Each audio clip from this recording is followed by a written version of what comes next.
So I'll talk a little bit about the building codes and geoscience and radon entry.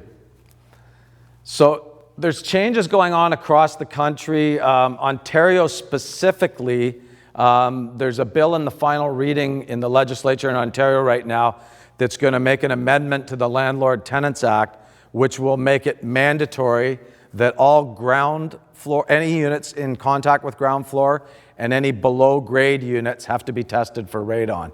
So that's really going to be a game changer in Ontario. They've been very late to the party amending their building code for new construction. So this is a big, big step for the province of Ontario, and we hope that other provinces will follow suit. So in BC, in terms of new construction, the province is split into two zones, and basically that line there roughly represents the coastal mountain range. So today, if you build in Zone 1, which is anything east of the coastal mountain range, you're required to build in a radon remediation package into the home or building. If you're building in Zone 2, where we are today, that requirement doesn't exist.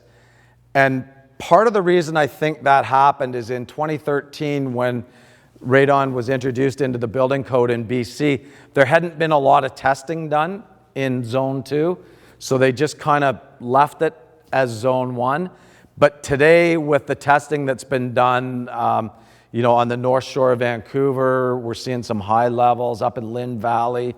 Some of you in this room will likely have some high levels here. We're seeing some high levels here. Salt Spring, we've seen some significantly high levels there as well.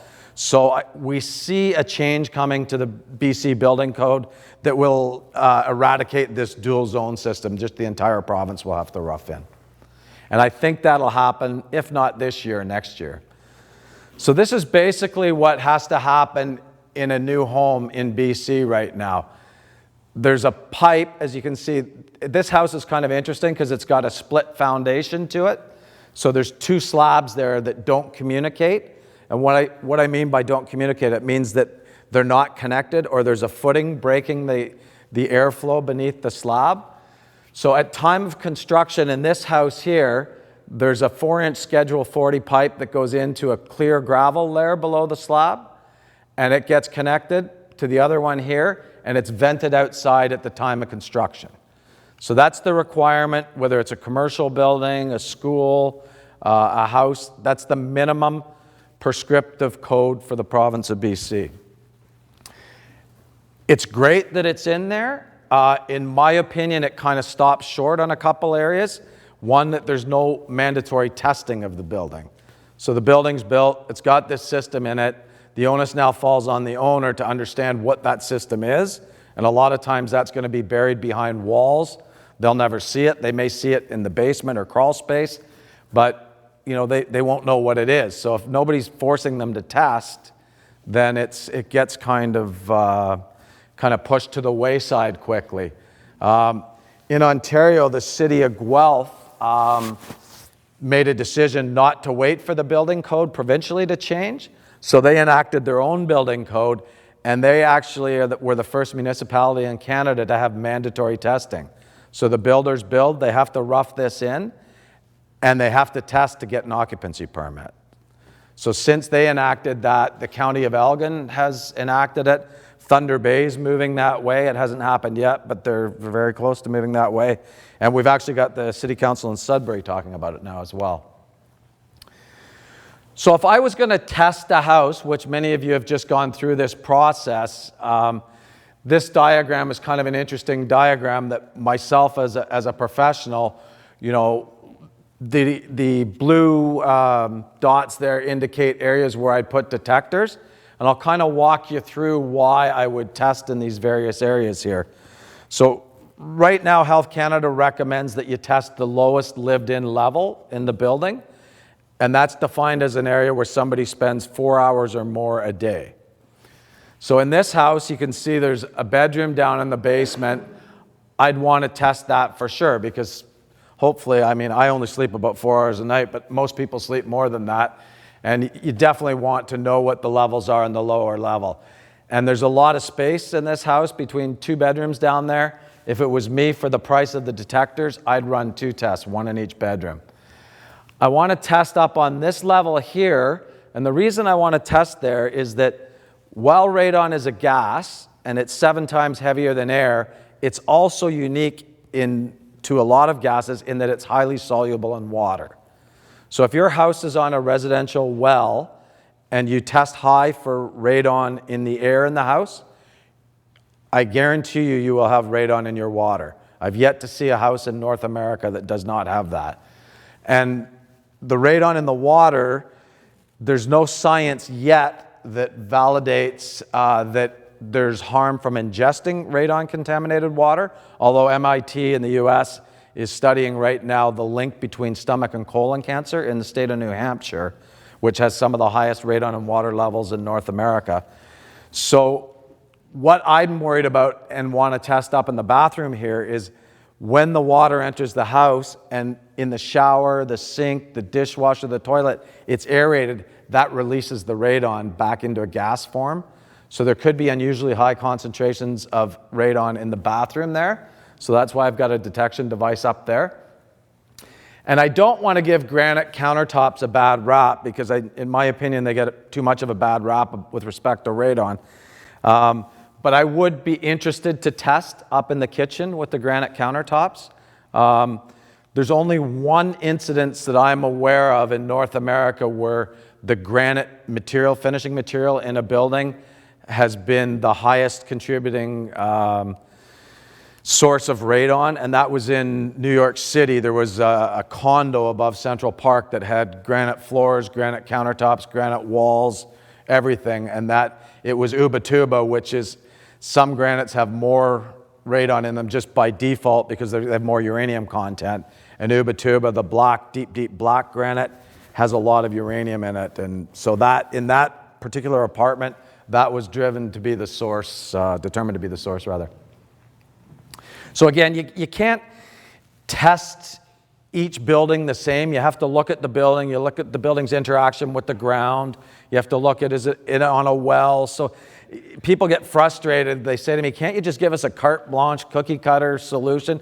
Much the same as mitigation. Every mitigation has to be examined and looked at individually, same with every testing. So I'll talk a little bit about radon mapping. We have a division where we do radon probability mapping. And in the first couple of years we were in business, we went to Health Canada because at that time there was no radon probability map for Canada. And we were the only G8 country at the time that didn't have a radon probability map. So after spending about 18 months banging our heads against the wall at Health Canada, trying to get them on board to partner with us to do this map, we had a board meeting and made a decision we're going to do it ourselves and publish it. And ironically, Health Canada today still uses our map. So since that time, 6 years ago when we published the Canadian map, we've done provincial maps for almost all the provinces now. And recently we've commercialized the mapping division and we offer the service to municipalities and cities to do a detailed radon probability map to help them better plan land use. So this is the North American map. What we did is we took the Canadian map and we overlaid it over the US map. And the interesting thing that came out of this exercise here is this giant band right across here, and it's cut off the map so we can get some verbiage in here, but if it wasn't, this continues all the way over to the East Coast. And what that represents is that's the lead edge of the overburden from the last ice age. So that's as far down as the ice came before it backed off. So that tells me that this radon band through here is likely related to the radon, to the uranium in the overburden versus the bedrock, because it all washed down from uranium-rich north here and was carried by the ice. So sometimes we see radon that's coming from the overburden, and sometimes we see it coming from the bedrock. And I'd say in probably the central area here, it's probably a combination of both. So incidentally, the purpose of the maps is not to suggest that you should not test your home. Just because you're in a blue area, and you can see we chose our words carefully. The red area is high, the green area is elevated, and the blue area is guarded. because at the end of the day, everybody should test their home. Somebody asked me earlier tonight, if I've got high levels of radon, is my neighbor going to have it? And the answer is emphatically no. We see cases all the time where one house has extremely high levels and the house next door has got extremely low levels. And the radon levels will change. They'll change hourly. They'll change daily. If it's a windy day, the radon level is going to go up. We were testing some U.S. military bases in the South Pacific, and we had some laboratory-grade detection equipment. We were continuously monitoring the radon levels, and we'd see a spike every day, every day, every day. And we sat down after a week of that and looked at the tidal schedules, and it was the tide. As the tide came in, it was acting like a plunger. The radon levels would go up. When the tide went out, the radon levels would go down. And right now we're looking at, there's some high levels of radon in the Vancouver Convention Center right now, and we think that they're tidal related as well.